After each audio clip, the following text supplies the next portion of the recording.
बिस्मिल्लाहिर्रहमानिर्रहीम। अस्सलाम वालेकुम। आज 26 अप्रैल बरोज़ मंगल हम बात करेंगे 3 अहम इश्यूज़ के हवाले से। इलेक्शन कमीशन के हवाले से अहम इंकशाफात सामने आए हैं और इलेक्शन कमीशन के बड़े अफसरान, जब मैं बड़े अफसरान कह रहा हूं तो आप समझ सकते हैं कि सीनियर तरीन जो इसको चलाने वाले हैं इलेक्शन कमीशन को, उनसे लेके नीचे तक अफसरान की जो गैर अखलाकी वीडियोज़ हैं उसका मजमुआ है मरियम सफदर के पास। और ये जिसने दावा किया है उनकी ये कहना कि जो एक मुसद्दक़ा ज़राए हैं जिन्होंने ये दावा किया है, और वो मैं आपके साथ मुखबर भी शेयर करूंगा कि कौन है जो ये इतना बड़ा दावा कर रहे हैं। क्योंकि हम जब इलेक्शन कमीशन का माजी देखते हैं, जिस तरीके से इलेक्शन कमीशन ने अंधाधुंध ग़ुलामी की है, तो लगता था कि वाकई उसके पीछे कोई वजह है। लेकिन अब बड़े मुखबर ने बड़ी ख़बर शेयर कर दी, उसकी तफसील मैं आपके साथ शेयर करूँगा। इलेक्शन कमीशन के दफातर के बाहर आज एहतजाज होने हैं, और जो इलेक्शन कमीशन का मरकज़ी इस्लामाबाद में ऑफिस है उसके बाहर आज बहुत बड़ा एहतजाज होने जा रहा है। और एहतजाज से पहले ही इम्पोर्टेड हुकूमत घबरा गई है और सारे रास्ते सील करना शुरू कर दिए हैं, उसकी तफसील भी आपके साथ शेयर करूँगा। और साथ हम दो तीन मुतफ़र्रक़ चीज़ों के ऊपर भी बात करेंगे। एक तो आप जानते हैं कि जो मामला है इस हुकूमत का, और ये शाही ख़ानदान है, और शाही ख़ानदान दौरे सऊदी अरब पर शरीफ ख़ानदान के 16 लोग जा रहे हैं, और उनके साथ जो बाकी मुलाजमीन हैं, आप अंदाज़ा लगाएं कि हमज़ा शहबाज है, उनकी जो मेड है वो साथ जा रही है, सलमान शहबाज है, उनकी मेड साथ जा रही है, मुलाजमीन का एक पूरा। और ये एक दिन मैं ये समझता हूँ कि जब लोग ये किसी मुल्क में जाते हैं जो मेज़बान मुल्क है, वो क्या सोचता होगा कि ये इतना बड़ा मजमा लेकर आ गए हैं, और सारे मुफ्त में सरकारी जो जहाज़ है उस पर सफ़र करके ये लोग जाते हैं उम्रा करने के लिए। हालांकि उम्रा करने आप जाएं तो वो उम्रा कबूल होगा जो आपने रिस्क हलाल से पैसे कमाए होंगे, और अपने पैसों से आप उम्रा करने जाएंगे। जिस गरीब कौम का ये हाल है कि डीज़ल के लिए 1-1 किलोमीटर लंबी लाइनें लग गई हैं। लोगों की हालत ये है कि लोड शेडिंग की वजह से रमज़ान में, ये जो रमज़ान मुबारक के दिन है, रोज़े के साथ गर्मी है, सख्त गर्मी है। देहातों में आप किसी से पूछ लें 12-12 14-14 घंटे लाइट नहीं होती।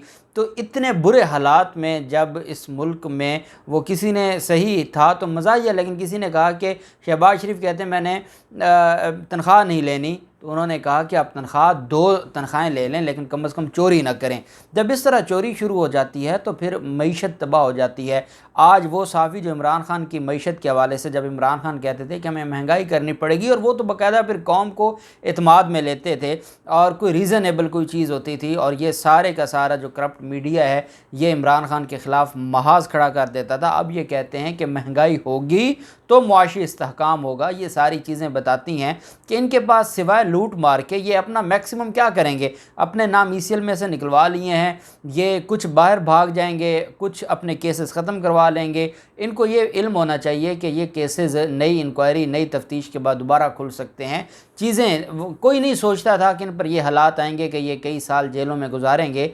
और अब भी इस बात का आप यकीन रखें कि वक्त आना है, और अल्लाह का एक निज़ाम है, और उस निज़ाम के साथ सारी चीज़ें चलती हैं।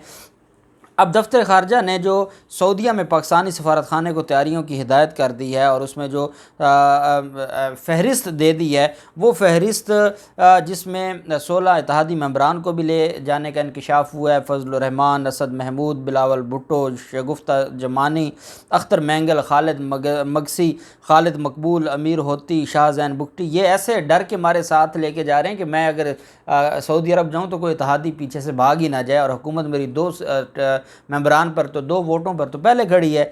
शाह अवैस नूरानी, अब्दुल मालिक बलोच, महमूद अचकज़ई, मोहसिन दावड़, ये सारे के सारे वो लोग जो रियासत के ख़िलाफ़ बातें करते थे, जो GHQ के बाहर धरना देने की बातें करते थे, जिनके बारे में ये कहा गया था कि वो बैरूनी फंडिंग से रियासत मुखालिफ कार्रवाइयों में मुलव्वस हैं, वो भी सरकारी सरकारी ख़र्चे पर जाएंगे सऊदी अरब। और वज़ीर आज़म के 15 स्टाफ मेंबरान भी सऊदी अरब जाएंगे, और साबिक DG LD आहद चीमा और उसकी बीवी भी जाएगी। आपको मैंने कल बताया था कि जो आहद चीमा है उसका नाम पहले ECL से निकलवाया गया और फिर उसके बाद आहद चीमा को कल जो है वो एहतसाब अदालत ने 20-20 लाख के 2 मुचलकों की वजह उनको सऊदी अरब उम्रा पर जाने की इजाज़त दी है, तो वो भी जा रहे हैं।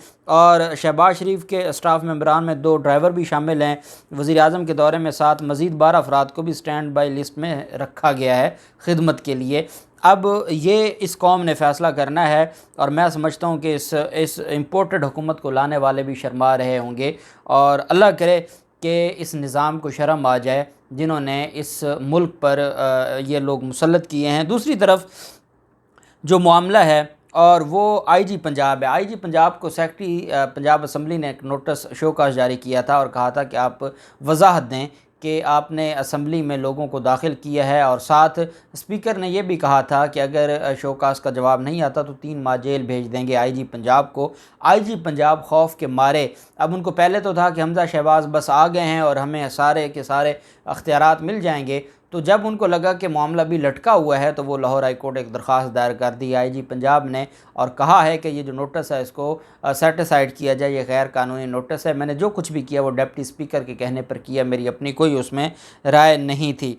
दूसरी तरफ हमजा शहबाज से हलफ क्यों नहीं लिया गया? सदर मुमलकत ने जो 2 खतूत आए थे वज़ीर आज़म की तरफ से, वज़ीर आज़म हाउस की तरफ से जो एडवाइस भेजी गई थी, 24 सफ़ात पर मुश्तमिल जवाब लिख भेजा है सदर मुमलकत ने। सदर मुमलकत ने कहा है कि मैं आपको वजाहत दे देता हूँ, आपने 2 खतूत लिखे हैं, क्यों नहीं हमजा शहबाज का हलफ लिया जा रहा। और उसमें जो गवर्नर पंजाब की तरफ से 6 सफ़ात पर मुश्तमिल लेटर था, जो सेक्रेटरी असम्बली की रिपोर्ट थी और जो वीडियोज़, ऑडियोज़, जो तस्वीर, सारे के सारे सबूत लफ करके गवर्नर पंजाब ने सदर पाकिस्तान को भेजे थे। सदर पाकिस्तान ने वो सारे का सारा एक फ़ाइल बना के भेज दी है। 24 सफ़ात पर मुश्तमिल जवाब दे दिया है 2 खतूत का वज़ीर आज़म का, और उसमें ये कहा है सदर मुमलकत ने कि गवर्नर पंजाब की तरफ से वज़ीर आला का इंतखाब आइनी खिलाफ वर्जियों का मिसाली केस करार दिया गया। गवर्नर के मुताबिक सेक्रेटरी असम्बली की रिपोर्ट वज़ीर आला का इंतखाब गैर आइनी होने की दलील है। ख़त में कहा गया कि रिपोर्ट और वीडियोज़ के शवाहिद की मौजूदगी में वज़ीर आला का इंतखाब आइन के मुताबिक नहीं है, इस वजह से और कोई चारा नहीं है कि हम ये हलफ न लें, क्योंकि ये हमें जो हमारा हलफ लिया हुआ है उसके साथ खिलाफ वर्जी होगी। 24 सफ़ात पर मुश्तमिल आरिफ अलवी ने ख़त लिख भेजा है वज़ीर आज़म को, और आप जानते हैं कि आज हमजा शहबाज की दरख्वास्त पर भी अहम समाअत होने जा रही है। दूसरी तरफ D चौक से पार्लियामेंट हाउस जाने वाला रास्ता बंद कर दिया गया है, इलेक्शन कमीशन के रास्ते बंद कर दिए गए हैं। आज आप जानते हैं कि पूरे मुल्क में इलेक्शन कमीशन के ज़िली और सूबाई जो दफातर हैं उनके बाहर बहुत बड़े लेवल पर बहुत बड़े पैमाने पर एहतजाज होने जा रहे हैं। और आप ये भी जानते हैं कि IG इस्लामाबाद कल चीफ इलेक्शन कमिश्नर से मिले हैं, क्योंकि इलेक्शन कमीशन की तरफ से ये कहा गया था कि हमें सिक्योरिटी थ्रेट है, हमें ज़्यादा से ज़्यादा सिक्योरिटी दी जाए। IG इस्लामाबाद खुद गया, क्योंकि सिकंदर सुल्तान राजा के बारे में कौन नहीं जानता कि वो कितना चहीता है इस मौजूदा हुकूमत का। तो IG इस्लामाबाद गए, उनसे कहा कि आप परेशान ना हो, आप अपना काम जारी रखें, सिक्योरिटी हम देंगे, काम आप जारी रखें, जैसा आपको दिल करता है आप जिस तरीके से आप कारकुन बने हुए हैं आप वैसे ही जारी रखें। और दूसरी तरफ जो वीडियो स्कैंडल था सेनेट के इलेक्शन में, जो वीडियो स्कैंडल था और एक बदनाम ज़माना केस था, और जिसके बारे में सुप्रीम कोर्ट कहती है कि अभी तक क्यों नहीं फ़ैसला आया, 1 साल से ज़ायद का अरसा गुजर गया, और जिसमें ना सिर्फ यूसुफ रज़ा गिलानी का बेटा, उसकी वीडियो सामने आ गई और वो बता रहा है कि कैसे वोट ख़राब करने हैं। फिर KPK में वो वीडियो सामने आई थी जिसमें टेबल पर पैसे पड़े हैं और वो लेन देन हो रहा है और ख़रीद फरोख्त हो रही है।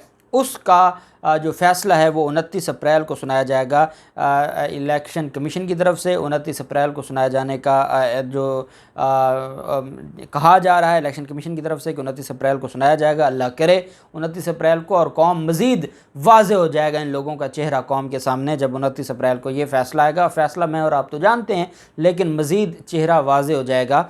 और फिर जब हम देखते हैं सुप्रीम कोर्ट बार एसोसिएशन की तरफ से आज एक अलामिया जारी किया गया है। Lahore high court bar association में एक प्रेस कॉन्फ्रेंस की गई, उसमें supreme court bar association, Pakistan bar council और Lahore high court bar association, इन्होंने एलामिया जारी किया है कि हाँ, हम इलेक्शन कमीशन की हमायत करते हैं। इलेक्शन कमीशन के ख़िलाफ़ जितना प्रोपेगेंडा है वो झूठ है। इलेक्शन जो मेंबरान हैं वो बहुत दूध के धुले हुए हैं, उनमें कोई गलत चीज़ नहीं है, बहुत आला पाए के लायक आदमी हैं। इस वजह से इमरान खान की मूवमेंट है या जो इल्ज़ाम है उसको मुस्तरद करते हुए ये 3 जो बड़ी बार काउंसिल्स हैं इन्होंने इलेक्शन कमीशन की हमायत का ऐलान किया है। मैं तो एक बात करता हूँ, जैसे इमरान खान ने वज़ीर आज़म हाउस से निकलते हुए कहा था कि देख लें कोई रह तो नहीं गया, इसी तरीके से जो हमारी बार काउंसिल्स और बार एसोसिएशंस हैं, मैं अपने वकला से कहूँगा कि देख लें कोई रह तो नहीं गया। सारे के सारे एक्सपोज हो रहे हैं कि कौन किस जमात की बी टीम है और कौन उसके लिए काम कर रहा है।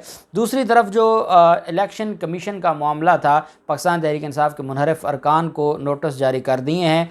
28 अप्रैल को जो पाकिस्तान तहरीक इंसाफ के नेशनल असम्बली के मेंबरान हैं और 5 मई को जो सूबाई असम्बली वालों को 28 अप्रैल को नहीं बुलाया क्योंकि अभी हमज़ा शहबाज का हलफ हो लेने दें। और अगर क्योंकि हमज़ा शहबाज तो बैठे ही मुनहरफ अरकान के वोटों पर हैं, अगर उनके हलफ से पहले मुनहरफ अरकान का मामला हल हो गया तो फिर तो उनका इलेक्शन वैसे ही कलअदम हो जाएगा। इस वजह से हमज़ा शहबाज को टाइम दिया है कि आप हाई कोर्ट जाएँ, सुप्रीम कोर्ट जाएँ, आप जितना मामलात को बड़े से बड़ा, पहले आप सुप्रीम कोर्ट बार के सदर को ले आएँ, इससे बड़ा कोई वकील ले आएँ और आप अपने मामलात को देख लें। आपको 5 मई तक टाइम दिया जाता है। और दूसरी तरफ ये भी जो जनरल रिटायर्ड अमजद शुएब हैं, उनकी तरफ से एक बड़ा इंकशाफ किया गया है कि मरीम नवाज़ के पास इलेक्शन कमीशन के सीनियर तरीन अफसरान की गैर अखलाकी वीडियोज़ मौजूद हैं, काबिल एतराज़ वीडियोज़ मौजूद हैं। इस वजह से ज़रूरी है कि इन सारे लोगों को ओहदों से हटाया जाए और नए सिरे से भर्तियाँ हों इलेक्शन कमीशन में।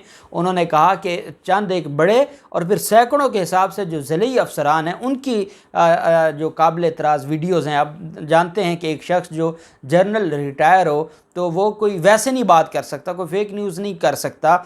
एक तो उसकी जो ख़बर है उसके पास ज़राए भी हैं और दूसरी बात ये है कि वो झूठ नहीं बोल सकता क्योंकि उसको इतने बड़े लेवल पे जो रिटायर हुआ उसको झूठ बोलने की ज़रूरत नहीं है। उनका ये कहना है कि मरीम नवाज़ के पास इन सब की वीडियोस मौजूद हैं, जिसकी वजह से ये मरीम नवाज़ के नीचे लगे हुए हैं और ये नून लीग की बी टीम बन चुके हैं। जब तक इन लोगों का बड़े पैमाने पर तबादले नहीं किए जाएंगे, इलेक्शन कभी शफाफ नहीं होगा और इलेक्शन शफाफ नहीं होगा तो मुल्क में बहुत बड़े तसादुम का ख़तरा है। इस वजह से इस मामले को हल किया जाए और ये बहुत बड़ा इल्ज़ाम है, इस पर ना सिर्फ इलेक्शन कमीशन को जवाब देना होगा कि जो जनरल रिटायर्ड अमजद शुएब की तरफ से कहा जा रहा है और दूसरी तरफ ये भी हो सकता है कि क्योंकि आजकल इलेक्शन कमीशन की तर्जमानी भी मरीम नवाज़ और मरीम औरंगज़ेब करती हैं, शायद वो कह दें नहीं सारी दुनिया की वीडियोज़ हैं लेकिन इलेक्शन कमीशन की हमारे पास नहीं है। तो देखते हैं ये मामलात किधर जाते हैं। अल्लाह पाक पाकिस्तान का में नासिर हो। बहुत शुक्रिया। अल्लाह हाफिज़। पाकिस्तान जिंदाबाद।